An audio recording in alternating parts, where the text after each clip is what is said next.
warahmatullahi wabarakatuh. Kami dari kelompok 2 siap menjawab. Saya Jessica Diketrianeta dengan NIK akhir 034. Saya Diari Devitasari dengan NIK akhir 099. Saya Amelia Fitriana dengan NIK akhir 039. Saya Rian Octavia Dinda Lestari dengan NIK akhir 040. Saya Mawardana dengan NIK akhir 101. Saya Faradiana dengan NIK akhir 036. Selamat Natal.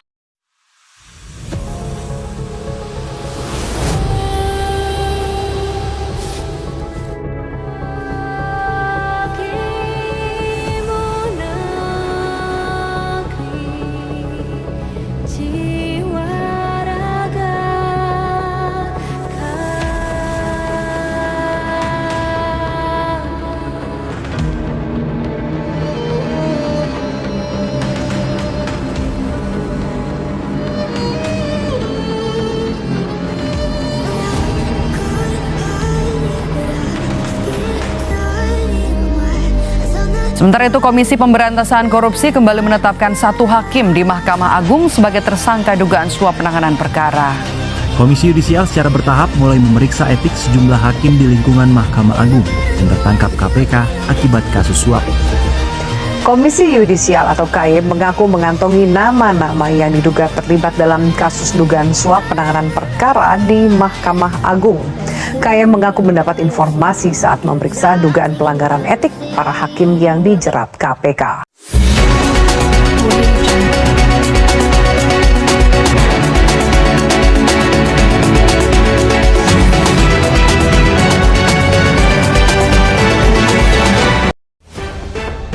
Saya Jessica Diketrianeta. Di sini saya akan mengulik kasus yang sedang menjadi perhatian publik dan mengguncang dunia peradilan. Pada tanggal 9 Agustus 2023 di Surabaya, Ketua Majelis Hakim Pengadilan Negeri Surabaya, Hakim DS tengah menjadi sorotan publik.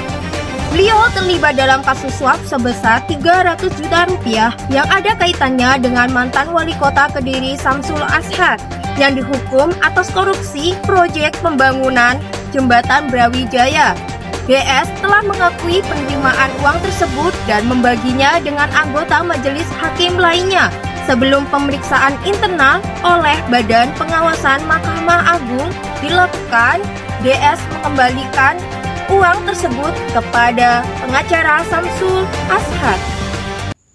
Suap menyuap dapat memberikan dampak di beberapa sektor ekonomi, sosial, birokrasi pemerintah, penegakan hukum, pertahanan dan keamanan, dan kerusakan lingkungan.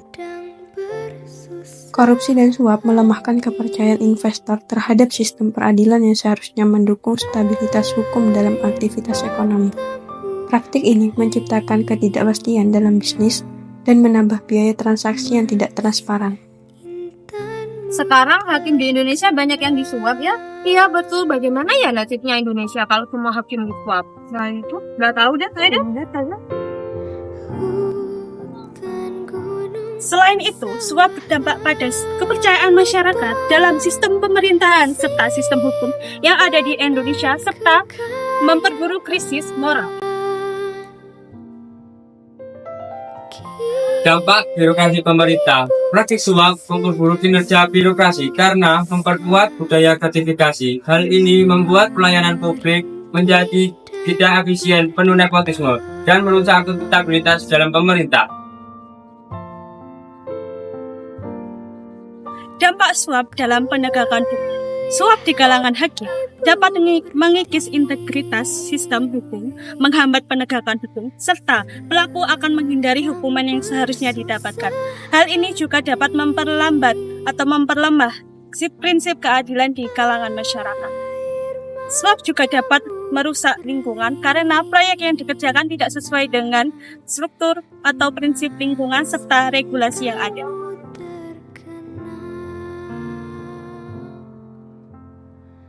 Dampak selanjutnya, pertahanan dan keamanan korupsi. Dalam penegakan hukum dapat melemahkan keamanan nasional karena sumber daya yang seharusnya digunakan untuk mempertahankan negara bisa disalahgunakan. Selain itu, kepercayaan pada sistem keamanan yang korup dapat memicu ketidakstabilan sosial.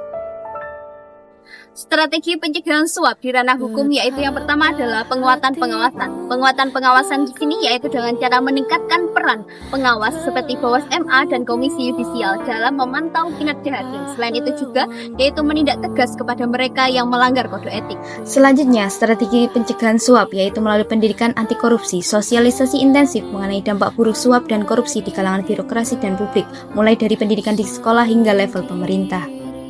Strategi pencegahan suap yang ketiga yaitu dengan sistem transparansi dan e-government, implementasi teknologi informasi untuk memantau dan mengawasi sistem birokrasi agar lebih transparan sehingga meminimalkan peluang suap.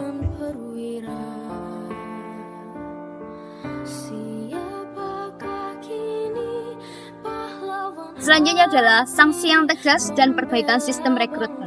Sanksi yang tegas di sini yaitu dengan memberikan hukuman yang berat pada pelaku suap sehingga memberikan rasa jera kepada mereka.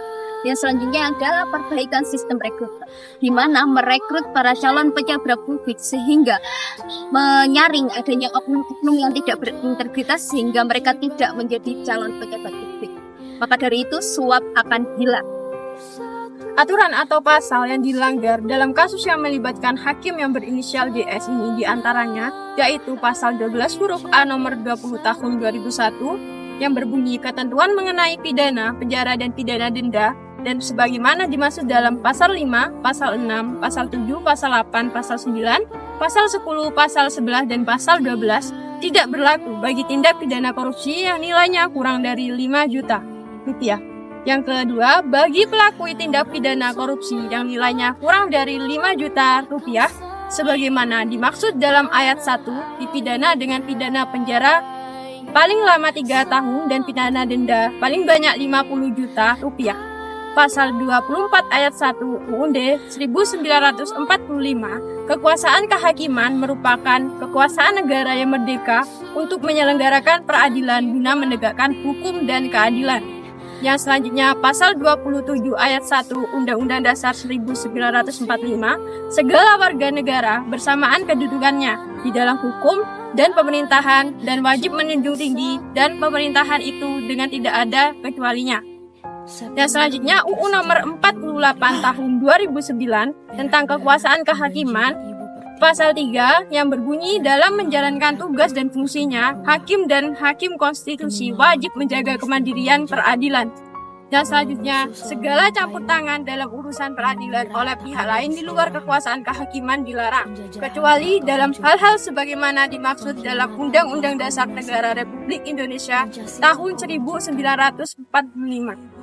Peran mahasiswa dalam gerakan anti suap yang ada di kampus, mahasiswa dapat berperan aktif dalam membangun kesadaran anti korupsi dengan cara mengikuti organisasi yang ada di kampus, melakukan seminar dan melakukan diskusi terbuka.